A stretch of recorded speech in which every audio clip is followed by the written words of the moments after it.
नमस्कार साथियों, उत्कर्ष जी के स्टडीज में एक बार फिर स्वागत करता हूं। तो साथियों, हम लोग इसमें एसएससी और Bihar SSC UP police constable में आने वाले जीके जीएस के महत्वपूर्ण प्रश्नों पे डिस्कस करने वाले हैं।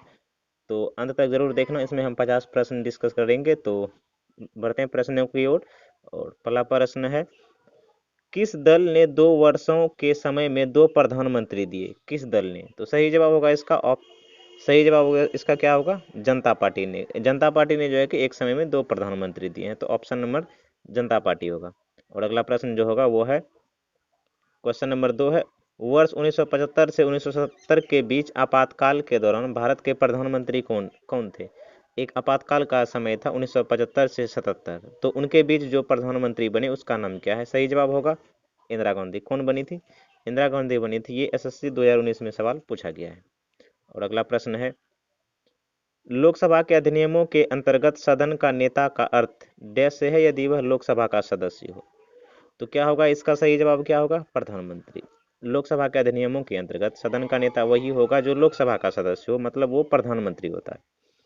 तो ये भी एसएससी 2020 में पूछा गया है। और साथ ही एक छोटी सी रिक्वेस्ट है, तो वीडियो को लाइक जरूर कीजिएगा, पसंद आता है हमारा कंटेंट।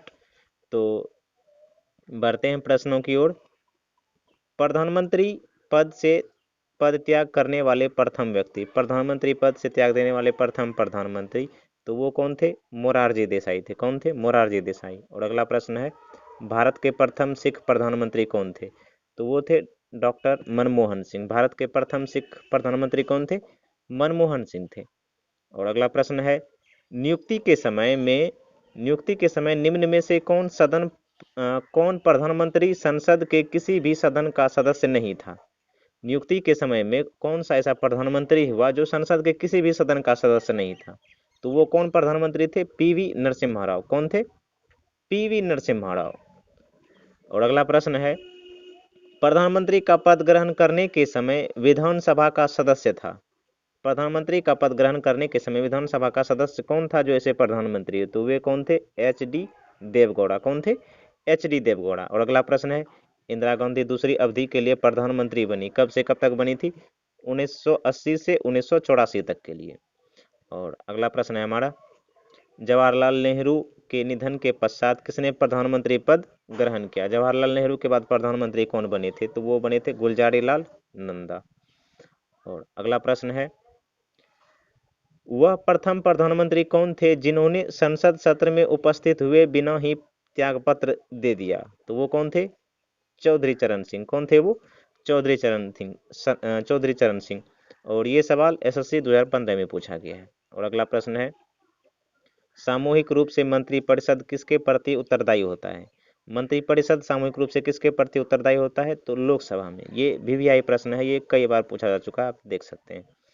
और अगला प्रश्न है, कोई व्यक्ति संसद के किसी भी सदन का सदस्य हुए बिना केंद्र में कितनी अवधि तक मंत्री रह सकता है? केंद्र में कितनी अवधि तक मंत्री रह सकता है बिना किसी संसद के सदस्य हुए? तो उसका जो टाइम है वो है 6 महीना। कितने महीनों तक? 6 महीने तक रह सकता है।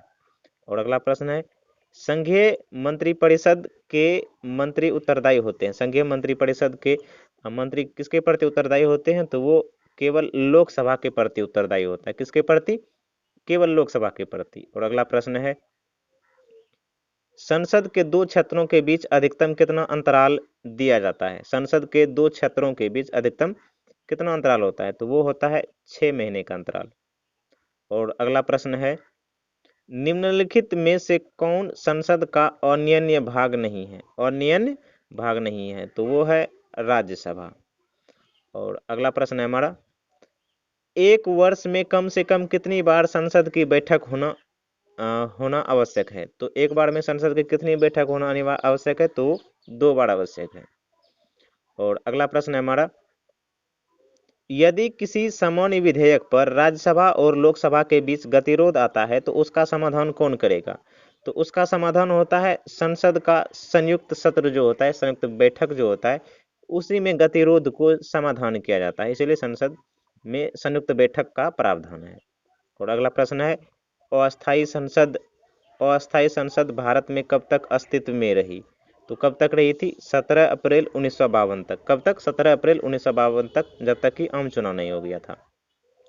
उसके बाद है साधारण विधेयक से संबंधित गतिरोध को दूर करने के लिए संसद के दोनों सदनों की संयुक्त बैठक कौन बुलाता है?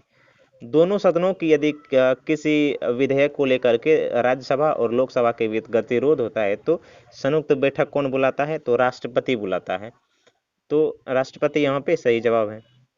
और अगला प्रश्न है हमारा, भारत की संसद के दोनों सदनों की संयुक्त बैठकों किस लिए आयोजित की जाती है? संयुक्त बैठक किस लिए आयोजित की जाती है? तो यहाँ पे देख सकते हैं सही जवाब होगा इसका, उस विधेयक पर विचार करने तथा उसे पारित करने के लिए जिस पर दोनों में मतभेद हो जाए।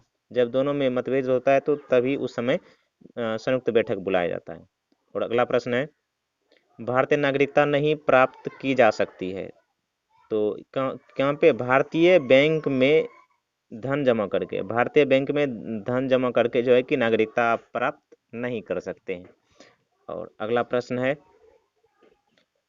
एक व्यक्ति नागरिकता के अधिकार कैसे खो सकता है? एक कारण हो सकता है कि उसका जो सही जवाब होगा ये है कि एक व्यक्ति दूसरे राज्य की नागरिकता ले लेता है तो वो भारत की नागरिकता की भारत की जो नागरिकता वो खो देगा जब दूसरे राज्य की नागरिकता ले लेता है, किसी दूसरे देश का ले लेता है तो।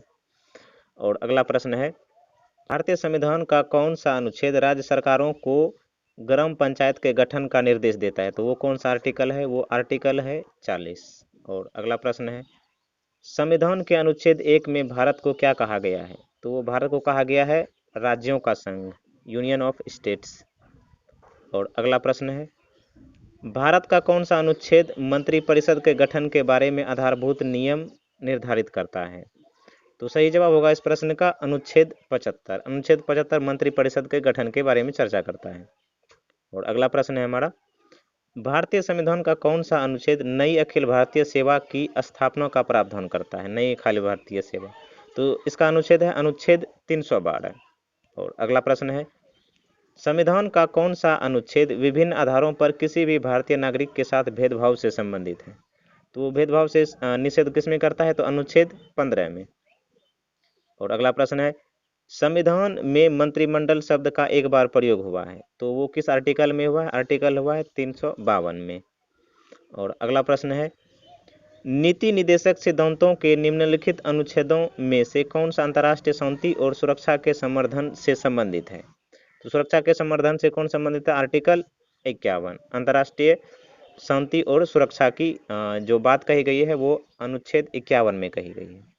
और अगला प्रश्न है हमारा, भारतीय संविधान के किस अनुच्छेद में अनुसूचित जातियों और जनजातियों के लिए आरक्षण का प्रावधान है? तो वो अनुच्छेद 355 में अनुसूचित जाति और अनुसूचित जनजातियों के आरक्षण का प्रावधान है।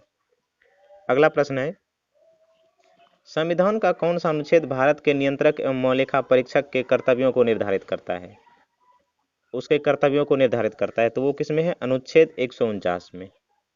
और अगला प्रश्न है, भारतीय संविधान का कौन सा अनुच्छेद सभी नागरिकों के लिए समान न्याय एवं मुफ्त कानूनी सहायता को प्रोत्साहित करता है? तो वो कौन सा अनुच्छेद है? अनुच्छेद है 39 का ए। और अगला प्रश्न है, भारत के संविधान का वह कौन सा अनुच्छेद है जिसमें भारत के नियंत्रक और महालेखा परीक्षक का उल्लेख है? तो उल्लेख है 148 में। और इनके कर्तव्य किस में दिया गया है? 139 में, जो हम लोग अभी पिछले प्रश्न में डिस्कस किए हैं।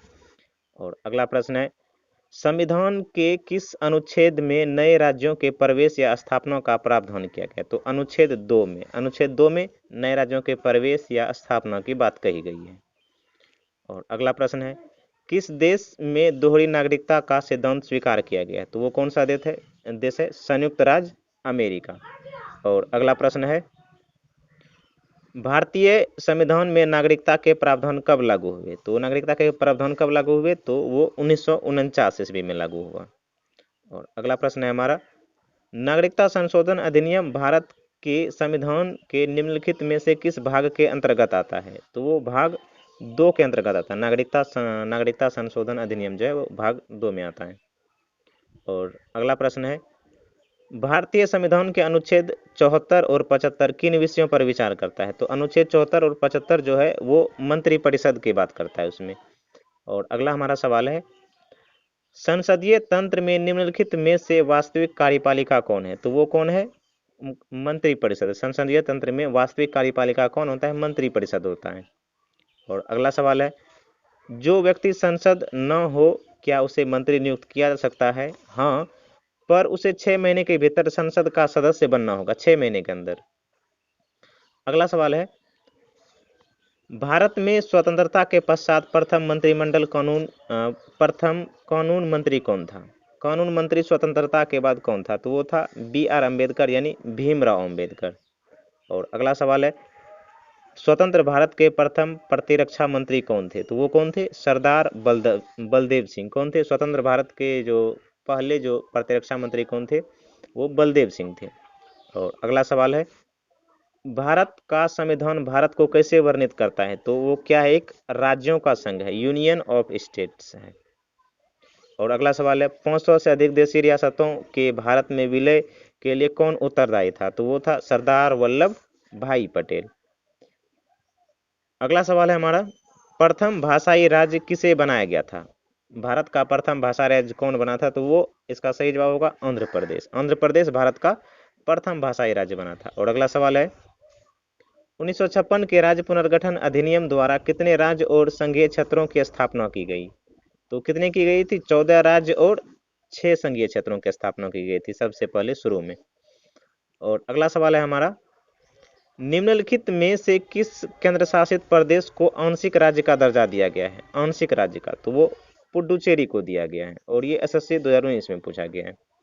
और अगला सवाल है, निम्नलिखित में से किस वर्ष सिक्किम को राज्य का दर्जा दिया गया था? तो सिक्किम को राज्य का दर्जा कब दिया गया? 1975 में दिया गया।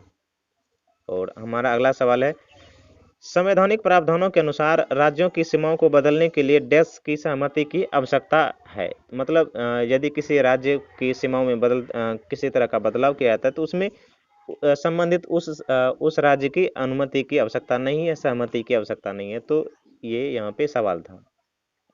और अगला सवाल है, मध्य प्रदेश राज्य का गठन कब हुआ? तो मध्य प्रदेश राज्य का गठन कब हुआ है? तो वो हुआ है 1 नवंबर 1956 को। तो दोस्तों हम लोग इसमें 50 जो है कि महत्वपूर्ण जीके प्रश्नों पे डिस्कस किए हैं कि जो कि एसएससी एग्जाम में इसी तरह के प्रश्न आपको देखने को मिलेगा। मिलते हैं इसी तरह के एक और अगले वीडियो में, अगले सीरीज में। तब तक के लिए जय हिंद, जय भारत, वंदे मातरम।